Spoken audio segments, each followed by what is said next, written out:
নমস্কার। আপনারা সবাই এই বিষয়টা নিয়ে অবগত। আপনারা জানেন সবাই। আমি বারুইপুরের ঘটনার কথা বলছি। সবাই অনেকেই তাদের নিজস্ব মতবাদ প্রকাশ করেছেন, প্রতিবাদ জানিয়েছেন। আমিও ঠিক সেরকম আমার মতো করে আমি আমার প্রতিবাদটা জানাচ্ছি। প্রত্যেকবার আমরা মোমবাতি মিছিল করি, রাত দখল করি, তিলোত্তমার সময় আমরা করেছি। কিন্তু আল্টিমেটলি জাস্টিসটা আমরা খুব কম পাই। আমি আমরা জাস্টিসটা মানে বলতে গেলে পাই না। এবং এই যে দিনের পর দিন মেয়েদের ওপর এই অত্যাচারগুলো হয়ে যাচ্ছে, আমরা একটা ঘটনা পেরিয়ে উঠতে না উঠতেই আরেকটা ঘটনার খবর আমাদের কানে আসে এবং সেটা আবার আমরা মোমবাতি নিয়ে বেরোই, আবার প্রতিবাদ করি, আবার ভুলে যাই, আবার কোনো না কোনো ঘটনা হয় বা আমরা সময় পাই না, আবার একটা ঘটনার নিউজ চলে আসে।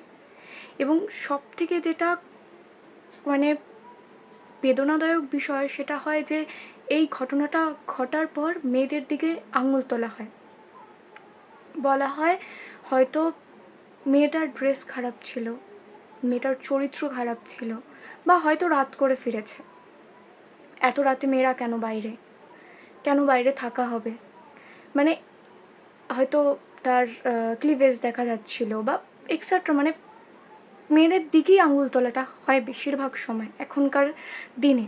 আমি একটা সাধারণ ঘরের সাধারণ মেয়ে, এতটুকুই বলতে চাই, এতটুকুই আর্জি বর্তমান প্রশাসনের কাছে, দয়া করে আপনারা দোষী যারা প্রকৃত দোষী তাদেরকে কঠোর থেকে কঠোরতম শাস্তি দিন।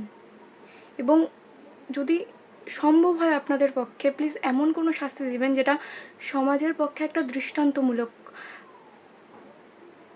হয়ে থাকে, যেটা মানুষ বা মানে যা মানুষ তো না, মানে যারা এই ঘৃণ্যতম কাজগুলো করে, যেই সব নরকের কীটগুলো, তাদেরকে মানুষ তো বলাই যায় না, তারা যাতে এই সব চিন্তাভাবনা তাদের মাথায় আসার আগেও তারা এই এই দৃষ্টান্তগুলোর কথা মনে রাখতে পারে।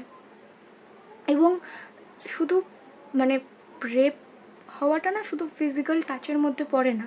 মেয়েরা যখন বাইরে বেরোয়, এই এই কিছু কিছু মেয়ে, মানে বেশিরভাগ মেয়েরা এটা রিলেট করতে পারবে, মেয়েরা যখন বাইরে বেরোয় কোনো রাস্তায়, কোনো বাসে, কোনো ট্রামে, আমার হাত কাঁপছে অলরেডি, মানে মেয়েদেরকে না মানে কিছু কিছু চোখ এমনভাবে দেখে, সেটা খুব খারাপ লাগে, খুব খারাপ লাগে। সব মেয়েরা এটা রিলেট করতে পারবে। মানে ওদের দৃষ্টিভঙ্গিটা এতটাও হয়, সে তুমি ওড়না নাও, বলবে ওড়না নাও না কেন, ওড়না যতই নাও, তুমি যতই শাড়ি পরো, তুমি যেই ড্রেসই পরো না কেন, কিছু কিছু চোখ এমনভাবে তোমার অঙ্গ প্রত্যঙ্গের দিকে এমনভাবে দৃষ্টি দেবে যেটা সব থেকে ভয়ানক হয়, খুব খারাপ হয় সেটা। অনেকেই বলেন যে মেয়েটার হয়তো দোষ ছিল, মেয়েটা কেন, ওই ছোট্ট বাচ্চাটার কি দোষ ছিল বলুন তো? ও তো গুড টাচ ব্যাড টাচ সম্পর্কে হয়তো এখনো কিছুই জানে না, ওই বাচ্চাটার কি দোষ ছিল? সদ্যোজাত বাচ্চা যারা থাকে তাদের কি দোষ থাকে? আপনারা অনেক সময় ড্রেস আপের কথা বলেন, ওই সদ্যোজাত বাচ্চার কি দোষ থাকে? সদ্যোজাত বাচ্চার থেকে বয়স্ক বৃদ্ধা পর্যন্ত নরকের কীটগুলোর থেকে রেহাই পায় না।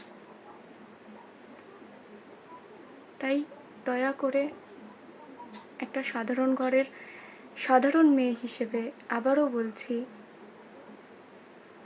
যারা প্রকৃত অপরাধী তাদের শাস্তি চাই এবং দৃষ্টান্তমূলক শাস্তি চাই।